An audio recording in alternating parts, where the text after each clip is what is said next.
Okay, so I ran into another article and I thought it was pretty interesting. I don't know if anybody else has seen this article, but there have been like more than 1,000 comments on this article. So this was out of Yahoo, and I'm sure that's probably in other news outlets, but I don't know if you've seen this.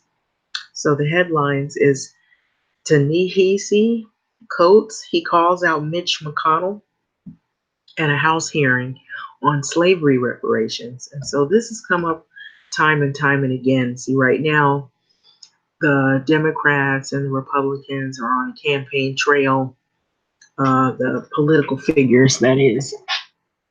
And so this issue is coming up again. And so I will just go into the article basically. I kind of looked at it and read it already, but it's by Julian Shin Federal out of Huffington Post. So it is a writer, he's a journalist. He is Ta-Nehisi Coates, who called out Senator Majority Leader Mitch McConnell, who is a Republican in Kentucky, so on Wednesday for his claim that it didn't make sense to pay reparations for something that occurred more than a lifetime ago. So this rebuttal offers a strange theory of governance that American accounts are somehow bound by a lifetime of its generations. Coates told the House panel discussing the possibility of reparations for slavery. So he noted that the U.S. or the United States paid pensions to heirs of the Civil War soldiers into the century, well into the century, and continues to honor treaties that were hundreds of years old. So we recognize our lineage as a generational trust, as inheritance. And the real dilemma posed by reparations is just that, a dilemma of inheritance. So McConnell argued against reparations when he spoke to the reporters in a press conference on Tuesday. I don't think reparations for something that happened 150 years ago, for whom none of us currently living are responsible, is a good idea, he said. I think we're always a work in progress in this country, but no one currently alive was responsible for that. And I don't think that we should be trying to figure out how to compensate for it. So this is the journalist, and you'll see sitting beside him a famous actor, Danny Glover, who also supports the reparation cause. So there are also some other people, well-named people, who support it as well, and some politicians that are Democratic, Pelosi, Kamala Harris, but there's still some glitches with some of the people who claim that they support this. But this is being brought out in the spotlight. And so this journalist, Coates, delivered his remarks on Wednesday before a House Judiciary Subcommittee in a hearing which is called the H.R. 40, which is a bill that would create a commission to study and develop reparation proposals for African Americans specifically. So it was the first hearing held on slavery reparations in over a decade. So the case for reparations, Coates' 2014 essay for The Atlantic is largely credited with bringing the issue back into the national spotlight. So enslavement reigned for 250 years on this shore. So Coates said in his remarks, for a century after the Civil War, Black people were subjugated to a relentless campaign of terror, a terror that extended well into the lifetime of the majority, or who we know now to be leader Mitch McConnell. And so he spoke to the continued impact of slavery that occurred during McConnell's lifetime, the execution of a 14-year-old George Stinney in 1944, and the blinding of an Isaac Woodard by police in 1946, a regime premised on electoral theft.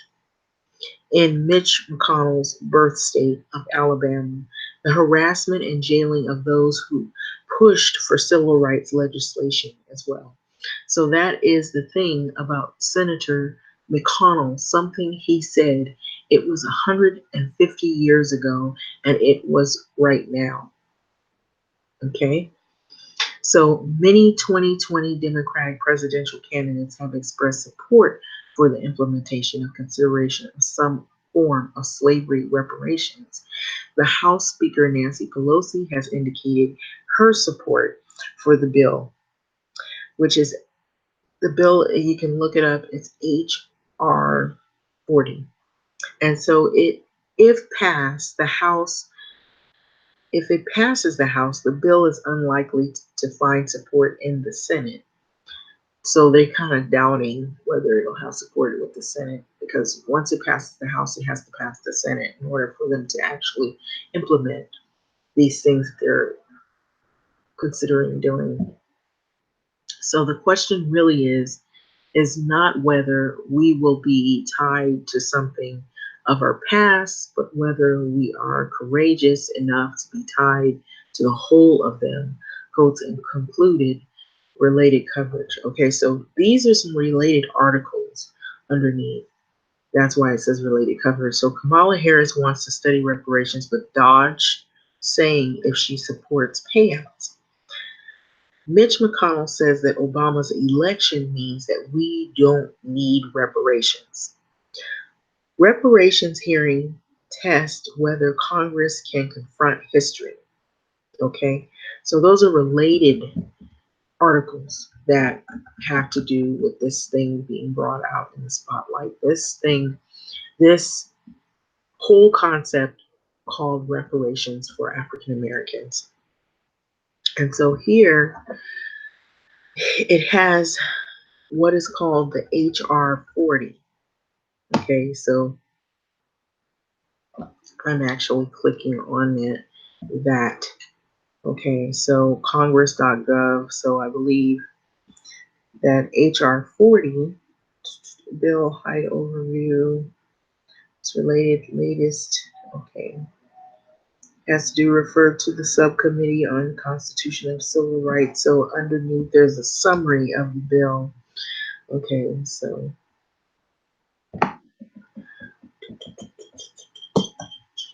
summary is in progress, so it doesn't actually show anything. Actions, titles, blah, blah, blah. Okay, so there's a summary, all information except text.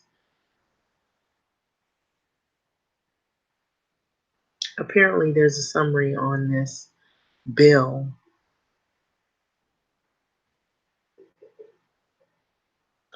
Okay, official title as introduced, House of Representatives.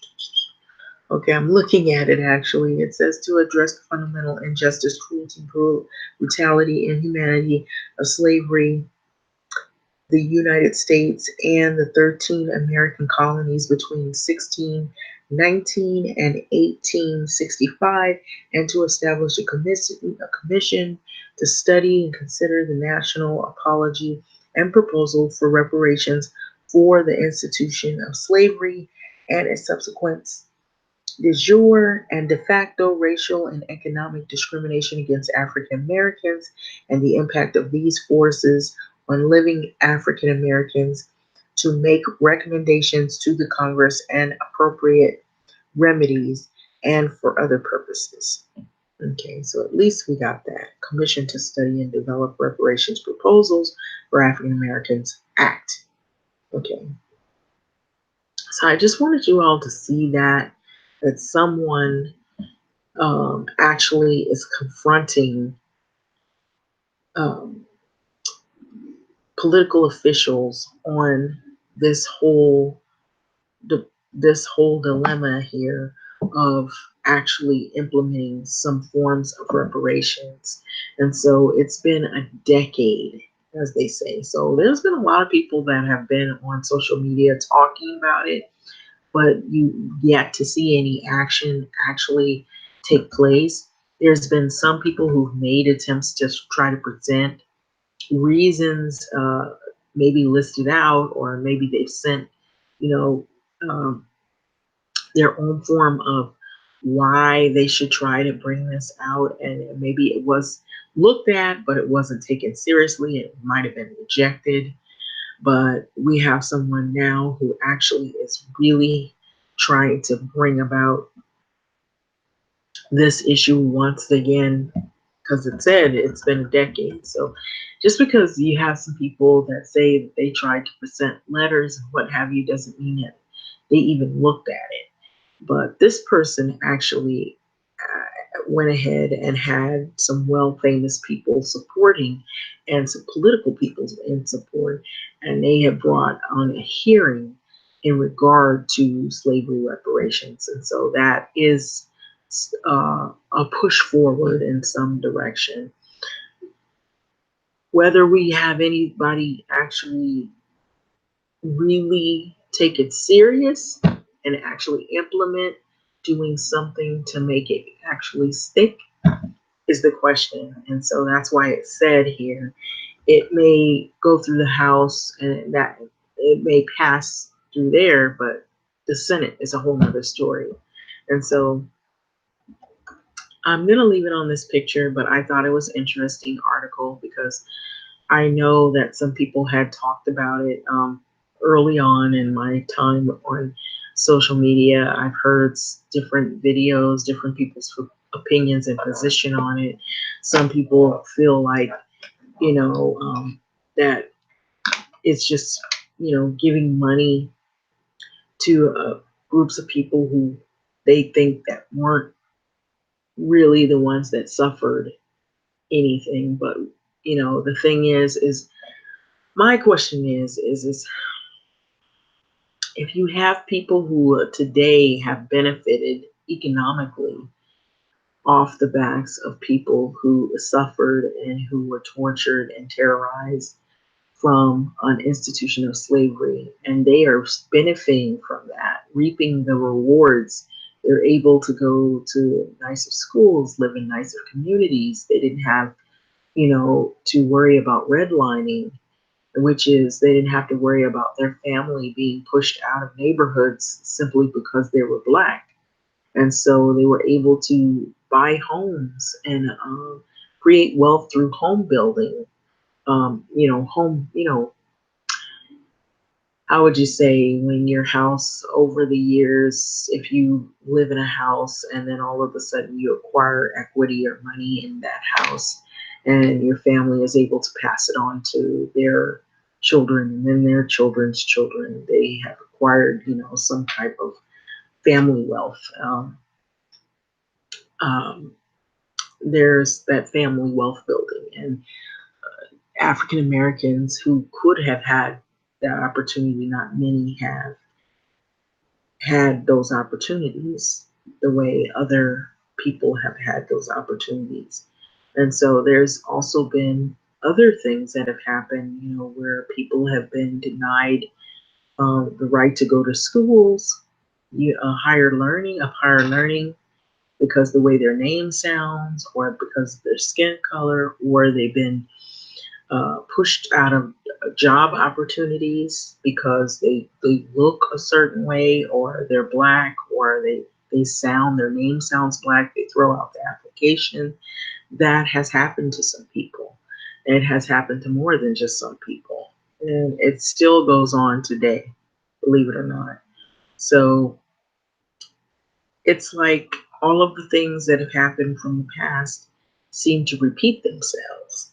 And so that is the reward that people have reaped in terms of the ones that have benefited off of the economic um, status of people who have basically tortured others. And we, as African Americans today, have benefited nothing because except but the trauma of not being able to pass on wealth to our children's just poverty basically. And some people of course have really tried to do what they can to try to go lift themselves, but find themselves still stuck in the middle somewhere. You can't really heighten yourself economically because there's always some obstacles or barriers that tend to hold you back. And you question why.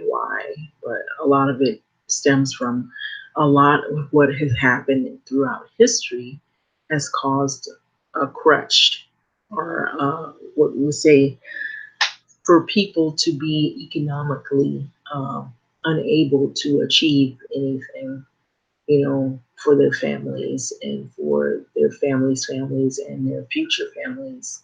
So that is the reason why this is presenting itself all over again. And we see this. We see this. That's where they get the whole talk about